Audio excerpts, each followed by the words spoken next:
What's up, YouTube? DR2727 again, and we are back. It's another week, and we are doing another to MP or not to MP. That is the question. And this week's video is MakeToys contact shot. Shout out to Lorenzo. He requested it, and I was able to make it happen. So, again, thank you for coming on that. And if you want to figure, comment, and I'll try to, if I have it in my collection, I'll do one of these on it. So, shout out to Lorenzo again. So if you don't know, what we do is talk about a figure. We talk about the pros and the cons, and we say, is it an MP by today's standards? Regardless of when it was made, we are judging by, is it an MP by today's standards? And we always start with the negatives first. And the first thing I don't like about it is kind of the lack of paint. So like everywhere is teal. It's teal plastic. You know, it got some paint accents. The red, some parts have gloss on it. I don't know if that's a paint or a different plastic, maybe a finish.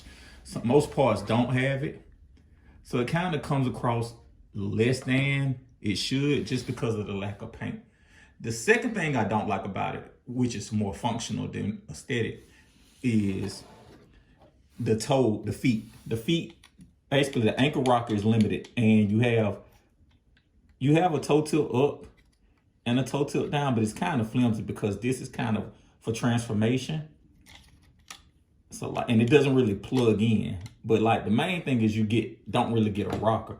So it's kind of hard to put this guy in some really dynamic poses. So he's kind of just stuck pretty much being a straight up and down bot. Or if you want something believable, like even here, the rocker can't make it as far as it needs to make it look believable. So like he's very limited in that way.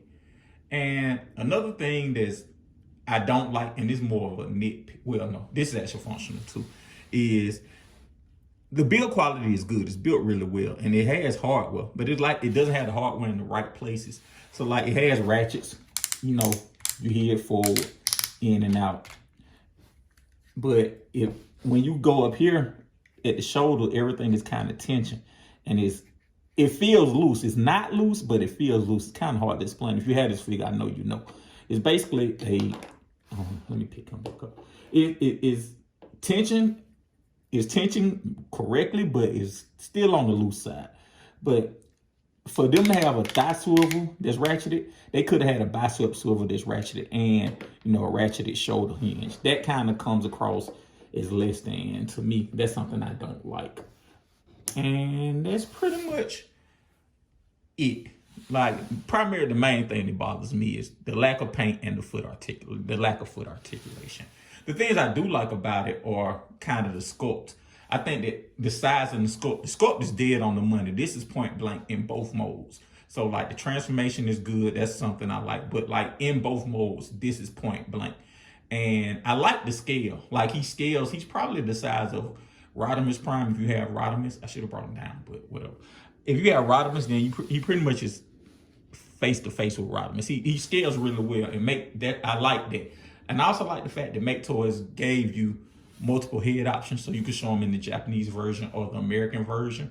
So that's another good thing. I like how they have the shoulders to where you can kind of offset them. Like he has a distinct look, but if you don't like that look because of the space, they gave you an option to pull it down. I also like the target master. I did a video last year, maybe 2 years ago, about how we need better headmasters and target masters. And I feel like this is one of the few that they do a good job of, because normally with them, you just see a big weapon hanging off or a big face hanging off. And MakeToys always does a good job of trying to hide it to some degree. And I think they did a good job of trying to hide this. So I have no complaints with the target master. They can put a little paint on them. So ultimately, do I think this is an MP or not an MP? It's actually very hard because it has so many MP qualities that